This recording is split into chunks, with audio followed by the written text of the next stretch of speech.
오늘 아침 우리에게 주시는 하나님 말씀은 누가복음 6장 27절에서 38절까지의 말씀입니다. 누가복음 6장 27절로 38절까지의 말씀을 봉독하겠습니다. 그러나 너희 듣는 자에게 내가 이르노니 너희 원수를 사랑하며 너희를 미워하는 자를 선대하며 너희를 저주하는 자를 위하여 축복하며 너희를 모욕하는 자를 위하여 기도하라. 너의 이 뺨을 치는 자에게 저 뺨도 돌려대며 내 겉옷을 빼앗는 자에게 속옷도 거절하지 말라. 내게 구하는 자에게 주며 내 것을 가져가는 자에게 다시 달라 하지 말며 남에게 대접을 받고자 하는 대로 너희도 남을 대접하라. 너희가 만일 너희를 사랑하는 자만을 사랑하면 칭찬받을 것이 무엇이냐? 죄인들도 사랑하는 자는 사랑하느니라. 너희가 만일 선대하는 자만을 선대하면 칭찬받을 것이 무엇이냐? 죄인들도 이렇게 하느니라. 너희가 받기를 바라고 사람들에게 구워주면 칭찬받을 것이 무엇이냐? 죄인들도 그만큼 받고자 하여 죄인에게 구워주느니라. 오직 너희는 원수를 사랑하고 선대하며 아무것도 바라지 말고 구워주라. 그리하면 너희 상이 클 것이요 또 지극히 높으신 이의 아들이 되리니 그는 은혜를 모르는 자와 악한 자에게도 인자하시니라. 너희 아버지의 자비로우심 같이 너희도 자비로운 자가 되라. 비판하지 말라. 그리하면 너희가 비판을 받지 않을 것이요 정죄하지 말라. 그리하면 너희가 정죄를 받지 않을 것이요 용서하라. 그리하면 너희가 용서를 받을 것이요 주라. 그리하면 너희에게 줄 것이니 곧 후히 되어 누르고 흔들어 넘치도록 하여 너희에게 안겨주리라. 너희가 헤아리는 그 헤아림으로 너희도 헤아림을 도로 받을 것이니라. 아멘. 자, 오늘 27절에서 38절까지의 말씀을 읽었습니다만 어제 우리 주일 아침에 매일 성경의 본문인 12절부터 26절 말씀도 우리 잠시 살펴보고 오늘 월요일 본문의 말씀을 우리가 이어서 보도록 하겠습니다.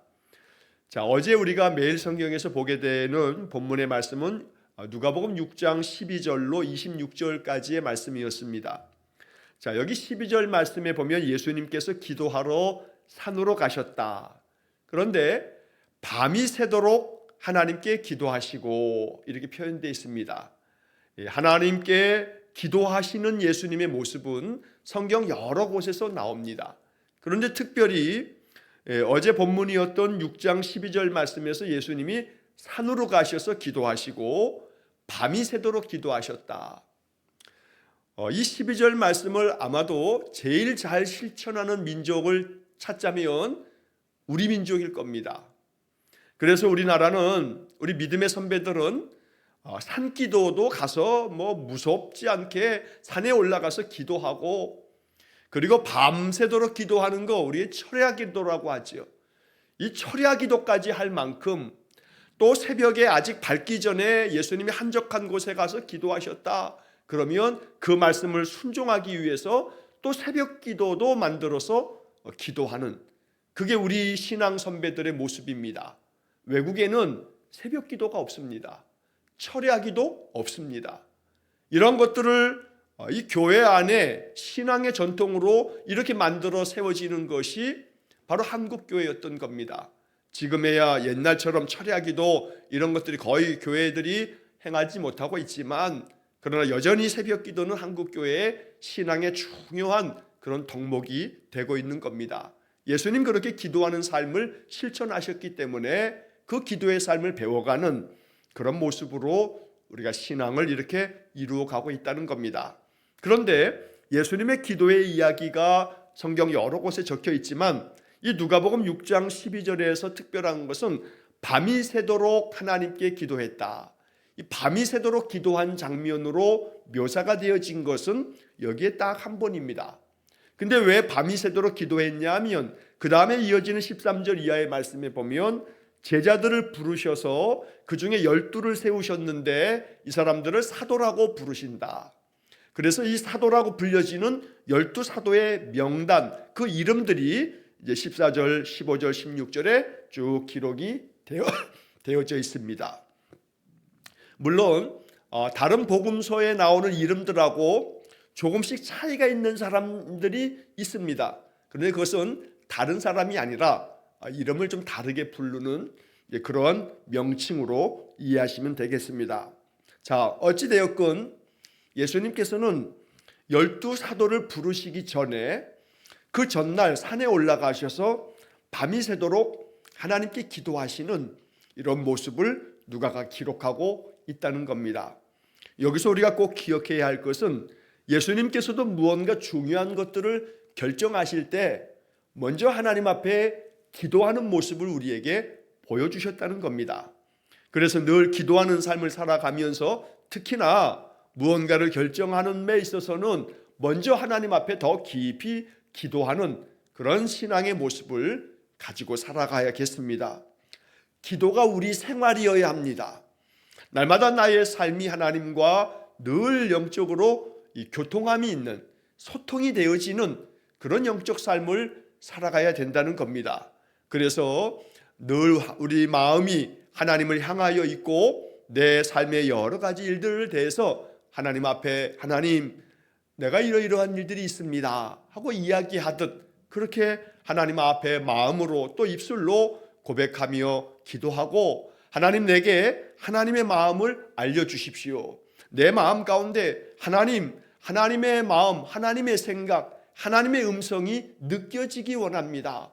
이렇게 기도하면서 우리가 살아갈 때 잠잠히 내게 다가오는 하나님이 주시는 선한 마음들이, 또 하나님께서 내게 말씀하시는 그 음성이 마음에 느껴질 수 있을 겁니다. 그러므로 예수님 기도하셨던 이 기도의 삶의 모습이 다시 한번 우리 마음 가운데 영적 교훈이 되기를 간절히 축원합니다. 자, 이후에도 예수님은 계속 병자들을 고치시고 찾아오는 많은 사람들을 가르치시고 그들의 모든 상처들을 싸매어 주십니다. 자, 그래서 많은 사람들이 예수님께 나오면서 어제 본문 6장 19절 말씀에 이런 구절이 나옵니다. 온 무리가 예수를 만지려고 힘쓰니 이는 능력이 예수에게로부터 나와서 모든 사람을 낫게 함이로라. 예수님 만지고 싶은 사람들이 더 많이 몰려오면서 예수님을 만지기만 하면 우리가 낫겠다 하는 그런 마음을 갖게 된 겁니다. 물론 이것은 이제 8장에서 우리가 보겠습니다만 누가복음 8장에서 혈루증을 앓았던 그 여인이 많은 사람들의 그 틈을 비집고 들어가 예수님의 뒤에 옷자락을 만지면서 그의 병이 나음을 받는 그런 이야기를 우리가 이제 곧 8장에서 보게 될 것입니다. 이처럼 많은 사람들이 예수님을 만지려고 힘썼다. 왜냐하면 능력이 예수께로부터 나온다라고 하는 마음을 갖게 되는 것입니다. 오늘 이것이 우리의 신앙 안에도 이런 모습이 있어지기를 간절히 원합니다. 예수님께서 지금 실제 육신을 가지고 우리 곁에 계시지는 않지만 예수님을 만지고자 하는 듯한 그 마음의 열정, 내가 주님을 배웁기 원합니다 하는 그 간절한 소망, 그래서 만지기를 힘쓰니 라고 하는 이 단어 앞에서 내가 좀 더 마음의 힘을 다해서 하나님 앞에 예배하기 위해 힘쓰고 하나님 앞에 내 마음을 다해 기도하는 데 힘쓰고 내가 주님을 기쁨으로 찬송하면서 하나님께 더 가까이 나아가겠다 하는 그런 마음을 늘 가질 때 주님의 능력이 우리에게 부어지고 그 능력으로 인해서 우리의 상처도 싸매어지고 우리의 삶에 하나님 평강이 임하고 행하는 일들 가운데 하나님의 역사하심이 있는 그런 복이 있으시기를 간절히 축원합니다. 자, 그리고 이제 이어지는 6장 20절 말씀서부터 우리가 마태복음 5장, 6장, 7장을 일컬어서 산상보훈 이렇게 말합니다. 산 위에서 가르쳐 주신 보배와 같은 교훈이다. 그래서 산상보훈이라고 말하는 것이 마태복음 5장, 6장, 7장입니다. 자, 누가복음에도 예수님의 그 산상보훈의 말씀이 누가복음에도 기록되어져 있습니다. 그게 바로 이제 이 6장 20절 이하의 말씀들입니다. 물론 마태가 기록한 산상복음의 그 말씀들하고 같은 것도 있지만 또 생략된 것도 있고 조금 다르게 표현된 것도 있고 그렇습니다. 예를 들어 어제 본문의 20절에서 26절까지의 말씀은 우리가 유명한 마태복음 5장에 나오는 팔복에 대한 이야기입니다. 8가지 복 있는 사람은 하면서 이렇게 말씀하시는 그 이야기가 마태복음 5장에 기록되어 있는데, 이 누가복음 6장 20절에서 26절에도 예수님께서 그 말씀을 들려주십니다. 누가는 이 이야기를 기록하면서 복에 대해서는 4가지를 이야기하시고, 또 이어서 화 있을진저 라고 하는 말씀까지 전함으로써 이 복과 화를 누가는 2가지를 다 이렇게 전하고 있습니다. 그래서 가난한 자는 복이 있고, 줄인 자는 복이 있고, 지금 우는 자는 복이 있고, 사람들이 너희를 미워하고 멀리하고 욕하고 너희 이름을 악하다고 이렇게 버릴 때에 너희들은 복이 있다 하는 말씀을 들려주십니다. 그냥 문자적으로만 보면 이게 참 이해하기 어려운 그런 내용으로 들려집니다. 왜냐하면 가난한 자가 복이 있다, 또 지금 줄인 자, 굶주리고 있는 자가 복이 있다 라고 하는 이야기가 그냥 글자로만 보게 되면 가난이 무슨 복이냐고 생각할 겁니다. 그러나 여기 성경이 얘기하고 있는 이 가난한 자가 복이 있다는 것은 영적인 가난함을 말하는 겁니다. 영적인 굶주림을 말하는 겁니다. 나의 영혼이 하나님 말씀에 대한 굶주림이 있을 때, 허겁지겁 굶주린 사람이 음식 앞에서 그 음식을 간절히 사모하고 먹는 것처럼 하나님 말씀, 하나님의 은혜에 대한 굶주림, 하나님께서 내게 주신 그 은혜에 대해서 가난한 심령이 될 때 바로 우리는 더욱더 하나님을 찾게 되고 그러한 사람이 복이 있다라고 말씀하는 겁니다. 우리의 마음 심령이 가난하여짐으로 하나님의 은혜가 더 간절히 필요하다는 그런 마음을 가지면서 말씀에 대한 그 굶주림 때문에 더욱더 말씀을 찾고 말씀을 듣고 말씀 안에 거하는 그런 삶이 되어지는 사람들이 복이 있다는 겁니다. 또 예수를 믿음으로 말미암아 그 믿음의 삶이 정직하여서 세상 사람들에게 야, 너 그렇게 살 필요 없어, 적당히 타협하면서 그냥 이것도 괜찮아 하면서 악을 행하는 것조차도 괜찮다 하는 세상 속에서 정직하게 하나님의 길을 걷는 사람들은 세상 사람들로부터 미움받고 또 그들이 욕을 할 거고 멀리하게 될 거지만, 그렇게 의를 위해서 올바른 길을 걸어가는 사람들이 바로 하나님 앞에서 복이 있다라고 말씀하는 겁니다. 자, 반대로 이걸 뒤집어서 얘기하면 그렇지 않는 사람들에게는 화가 있다 하고 누가는 24절, 25절, 26절에서 말씀하는 겁니다. 화 있을진저 너희 부요한 자여, 너희는 너희의 위로를 이미 받았도다. 부요한 자가 화가 있다고 말합니다. 어찌 보면 세상의 기준으로 보면 부자로 살아가는 것이 축복이지 어떻게 부요한 자가 이 화가 있느냐고 말하나 라고 싶겠습니다만, 세상의 부요함이 결국은 그 부요함 때문에 돈이 많으면 그걸로 다 되는 세상이다 보니 결국 하나님이 덜 필요하게 되는 겁니다. 하나님 없어도 돼, 내 돈이면 내가 인생 편안하게 다 잘 수 있는데 안 되는 게 없는데 싶은 마음이 저절로 들 수 있다는 겁니다. 그 유혹 앞에서 어느 누가 자기 마음을 지키면서 하나님을 진실하게 더 섬기면서 하나님의 그 선한 사업에 힘쓰겠나. 그렇기 때문에 예수님께서는 부자가 하나님 나라에 들어가는 것이 낙타가 바늘구멍으로 들어가는 것보다 어렵다고 주님 말씀하시는 겁니다. 그래서 부요한 자가 그 부요함 때문에 하나님 찾지 않게 되고 하나님을 소홀하게 뒷전으로 던져버리는 그러한 사람들은 결국 자신들이 세상에서 그 부요한 이 물질의 풍성함 때문에 누리는 것으로 이 땅에서 너희들은 다 위로를 받을 만큼 받았다, 그러니 너는 이 땅에서는 그렇게 너의 부요함으로 잘 살지 몰라도 너에게는 화가 있다. 이 아침 안개 같은 인생이 끝나면 영원한 형벌을 당할 것이기 때문에 그래서 부요한 자가 화가 있다고 말씀하는 겁니다. 또한 지금 배부른 자도 역시 마찬가지입니다.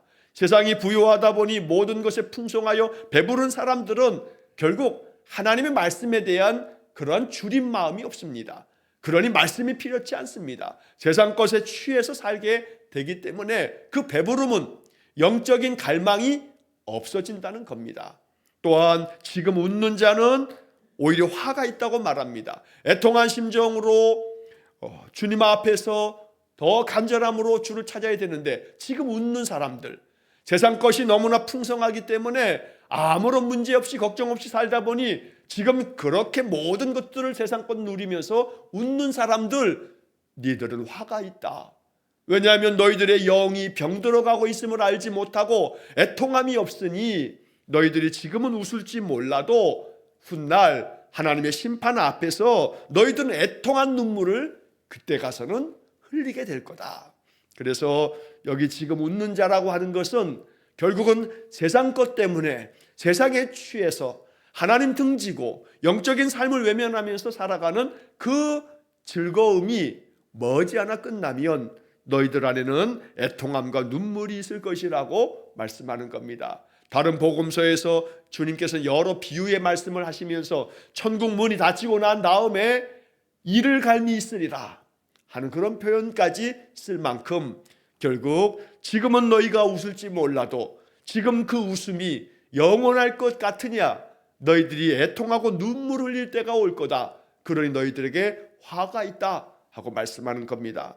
또한 모든 사람들에게 칭찬을 받는 사람들에게 화가 있다. 왜냐하면 모든 사람이 칭찬을 한다라고 하는 것은 이 사람이 의롭고 진실하기 때문이 아니라 적당히 타협하고 적당히 죄짓고 그들처럼 똑같이 살아가면 그 세상의 악한 자들이 그래 너도 우리와 같은 종류의 사람이구나 하면서 서로 유유상종처럼 되어지는 사람들에게 화가 있다고 말하는 겁니다. 그러므로 진실하게 예수를 믿으며 하나님의 그 의를 이루면서 살아가게 될 때는 그 앞에 말한 것처럼 사람들이 너희를 미워하고 또 멀리하고 욕하고 이러한 사람들에게 복이 있다는 말씀과 대조적인 말씀을 하고 계시는 겁니다. 세상 사람들이 어찌하든지 간에 나는 의로운 길을 걸어가면서 하나님 앞에서 진실되게 믿음의 길을 걷는 그런 사람이 복이 있다고 팔복의 이야기를 누가는 이렇게 누가가 전하고자 하는 그런 신학적인 의도를 가지고 이 복과 화를 아울러서 말씀하고 있는 것입니다. 자, 그 다음에 이어지는 것이 이제 오늘 본문의 말씀서부터인데 또 27절부터 오늘 38절까지 이야기도 계속해서 산상보훈의 이야기, 마태복음 5장에서 또 7장까지의 이야기들을 이 누가의 관점으로 여러 가지를 계속 소개하고 있습니다. 자, 그런데 이 이야기를 읽으면서 우리는 한 가지 기억해야 할 것이 있습니다.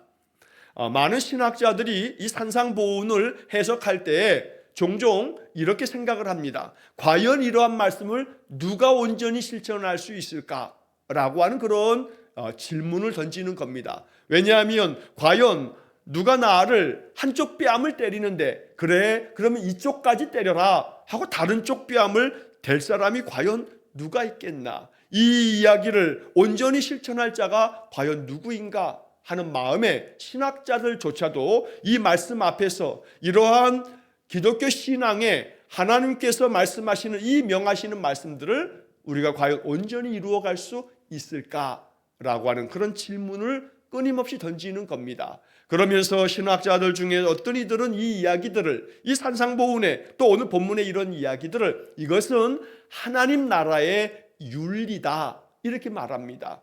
다시 말하면 이 땅에서 죄성이 가득한 우리들이 이루기 참 어려운 말씀이지만 하나님 나라를 향해서 가는 믿음의 사람들이 나중에 하나님의 나라에서는 온전히 이 말씀들을 이루게 될 거다.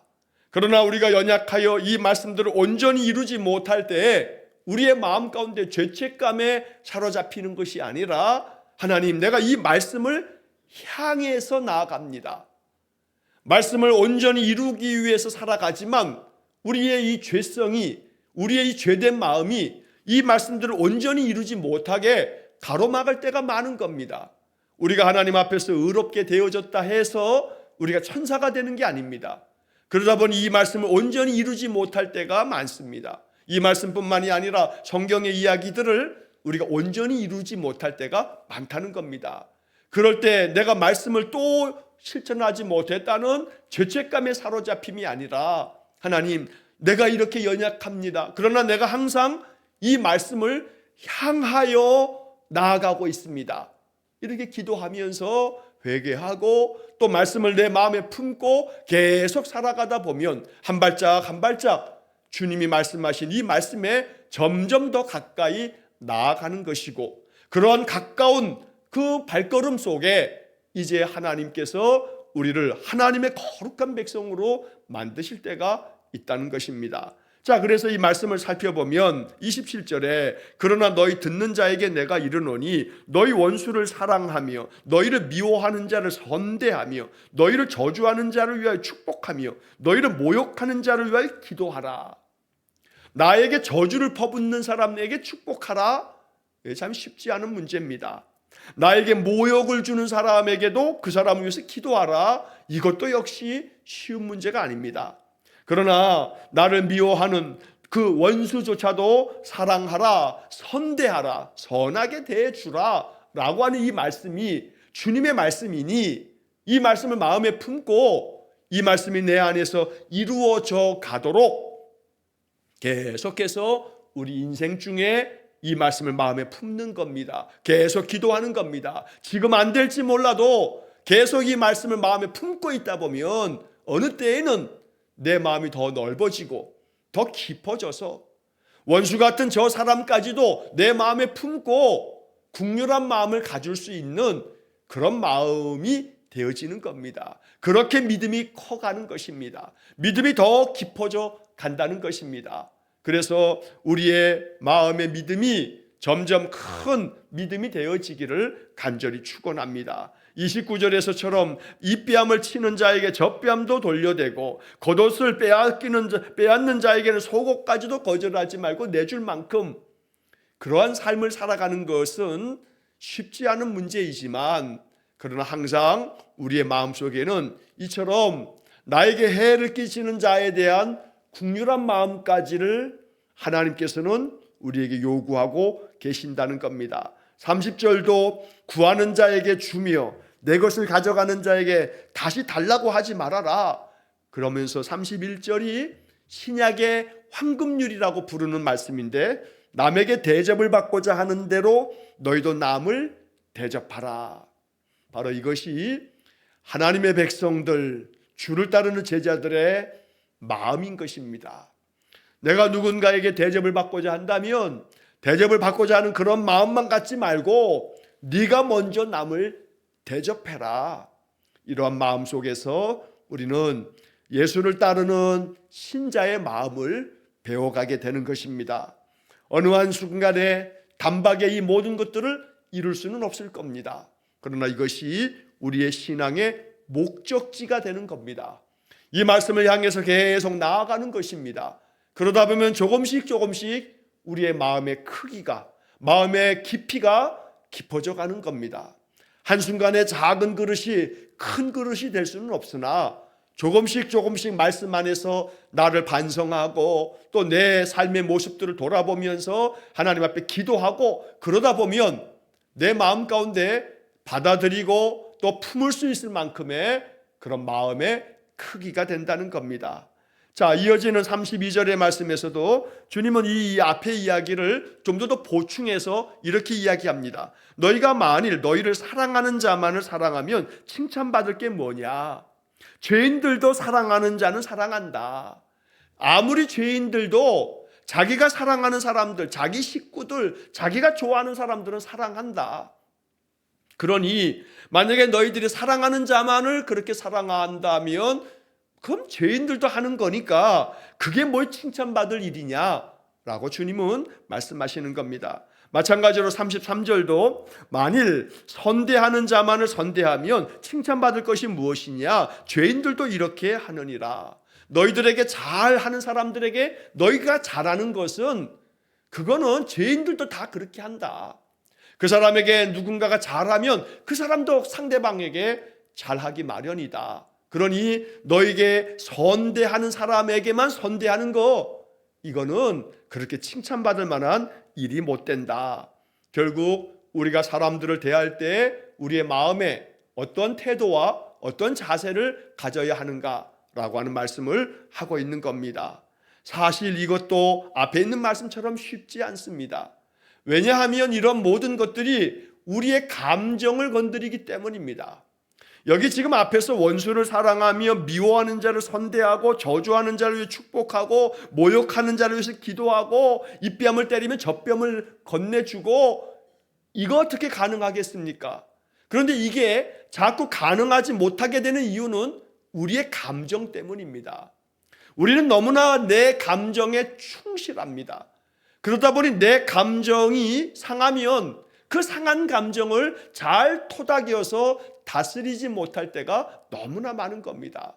그래서 믿음이라 하는 것은 이런 말씀 앞에서 내 마음, 나의 이 상한 감정까지도 기도하면서 잘 토닥여주고 내 감정이 잘 평강 가운데 거하면서 이렇게 내 마음 감정을 상하게 한 사람을 바라보면서 그 영혼을 위해서 내가 좀 더 넓은 마음으로 품어줄 수 있는 것, 이게 바로 오늘 성경이 이야기하고 있는 말씀이 되는 것입니다.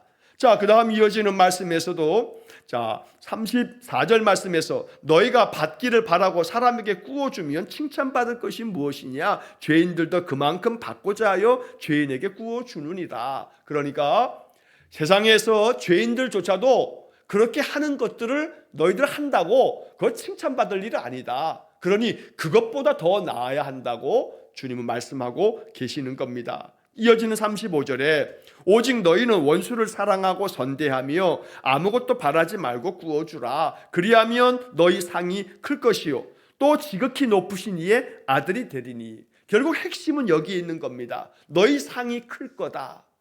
하나님 나라에서 너희들은 큰 상을 받을 거다. 이 인생의 짧은 100년이 문제가 아니다. 지금 여기서 육신을 가지고 살아가면서 우리가 살아가는 그 삶의 모습들이 바로 장차 하나님 나라에서 받을 상급과 연결되어 있다. 지금 너희들이 이렇게 살아가면 너희들에게 장차 상이 클 거다라고 주님은 말씀하고 계시는 겁니다. 그렇게 될 때야말로 너희가 지극히 높으신 하나님의 자녀라고 그렇게 인정받을 것이다 라고 주님 말씀합니다. 그는 은혜를 모르는 자와 악한 자에게도 인자하시니라. 하나님은 그렇다는 겁니다. 너희들을 사랑하며 아끼는 지극히 높으신 하나님은 은혜를 모르는 자와 악한 자에게도 인자하신 분이다. 쉽지 않은 문제죠. 은혜를 모르는 자다 저 인간이, 이런 마음을 갖게 되면 인자한 마음을 품기 어려운 겁니다. 그런데 하나님은 은혜를 모르는 자도 그리고 악한 자에게까지도 하나님은 인자하신 분이다. 그러므로 우리는 하나님의 마음을 품기 위해서 끊임없이 내 마음을 넓혀가는 것, 이것이 신앙이라는 겁니다. 그러므로 내 마음의 그 작은 마음을 하나님 앞에 기도하면서 하나님, 내 마음이 이렇게 작습니다. 내 마음이 이렇게 옹졸합니다. 내 마음을 넓혀주십시오 라고 기도하는 것. 이렇게 기도하다 보면 내 마음이 점점 넓어지면서 내 마음에 품지 못할 사람이 없는 겁니다. 이어서 너희 아버지의 자비로우심 같이 너희도 자비로운 자가 되라.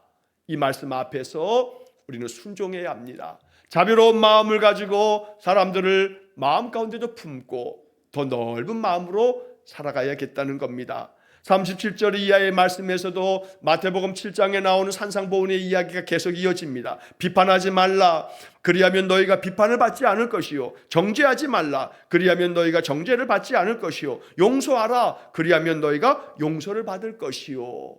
이러한 말씀들이 우리의 마음속에 항상 기억되기를 축복합니다. 왜냐하면 나도 비판받을 만한 일이 많고, 나도 이 많은 죄 때문에 하나님 앞에서 이 죄에 대한 심판받을 일도 많고, 그러므로 내가 조금 잘하고 있다고 당신은 왜 그 모양이냐고, 당신은 왜 그렇게 하느냐고 비판하거나 정죄하지 말라라고 주님은 말씀하시는 것입니다. 그래서 항상 이 말씀들이 우리의 마음 가운데, 이 말씀이 항상 샘이 되어서 샘솟는 그런 마음으로 말씀이 우리 안에서 솟아나므로 우리의 감정까지도, 이러한 문제들을 가로막고 있는 게 가장 큰 게 우리의 감정인데, 이 감정을 항상 잘 주님 앞에서 기도하면서 다스려가는 신실한 믿음의 삶이 되시기를 간절히 축원합니다. 인색한 마음으로 움켜쥐지 말고 주라고 말합니다. 베풀면서 그렇게 살아가는 삶을 하나님 말씀하시면서 그러면 너희들이 하나님께서 후히 되어 누르고 흔들어서 넘치도록 너희에게 안겨주리라 하고도 말씀합니다. 움켜쥐고 베풀지 않는 그런 옹색한 마음이 아니라 인색한 마음을 좀 열어서 베푸는 마음을 가지고 살아가는 사람들은 하나님께서 넘치도록 안겨주시겠다고 말씀합니다. 이 신앙의 원리를 따라서 살아가게 될 때 우리는 우리의 인생의 삶에 하나님 부어주시는 그런 축복을 더 넘치도록 받게 될 것입니다. 너희가 헤아리는 그 헤아림으로 너희도 헤아림을 받을 것이니라. 그러므로 항상 우리 마음 가운데 늘 우리가 생각해야 할 것은 하나님 말씀을 내 삶에서 어떻게 이루어 갈 것인가, 이걸 놓고 늘 기도하면서 우리의 마음이 조금씩 더 넓어지고 깊어진다면 주님께서도 더 넓고 깊은 마음으로 우리에게 은혜를 부으실 것이라는 겁니다. 내 마음 그릇이 넓어지고 깊어져야 하나님의 은혜도 많이 담기는 겁니다. 그러므로 나의 작은 마음을 이 말씀 앞에서 회개하고 내 작은 마음을 주님 넓혀 주십시오. 나의 이 얕은 마음을 더 깊게 만들어 주십시오. 그래서 내 마음 가운데 용납하고 용서하고 마음에 품어주고 긍휼히 여기고 그렇게 선한 마음으로 대하는 마음으로 하나님의 은혜가 나를 통해서 흘러가는 그런 복된 삶이 되시기를 주의 이름으로 간절히 축원합니다. 기도하겠습니다. 자비로우신 아버지 하나님, 말씀이 우리의 삶에서 이루어지기를 원합니다. 그러나 주님, 나의 감정이 내 마음을 가로막아 말씀대로 행하지 못할 때가 많습니다. 주님, 우리의 감정도 성령 충만함을 얻기를 원합니다. 내 감정이 주의 말씀을 가로막지 못하도록 내 감정에게도 성령의 충만함을 주셔서 말씀으로 인하여 우리 안에 우리의 의지도 우리의 감정도 우리의 마음 깊은 영혼까지도 그 말씀이 생명의 말씀 되도록 늘 순종의 길을 걷게 해 주옵소서. 오늘도 한날의 모든 삶을 주님께 의탁하며 예수님 이름으로 기도하옵나이다. 아멘. 우리 구주 예수 그리스도의 은혜와 하나님 아버지의 극진하신 사랑과 성령의 교통하심이 날마다 주의 말씀이 내 안에서 샘솟는 능력이 되기를 간절히 소원하며 기도하는 머리 숙인 귀한 성도들 위에와 저들 가정과 온 가족들 위에 영원토록 함께 하시길 축원하옵나이다. 아멘.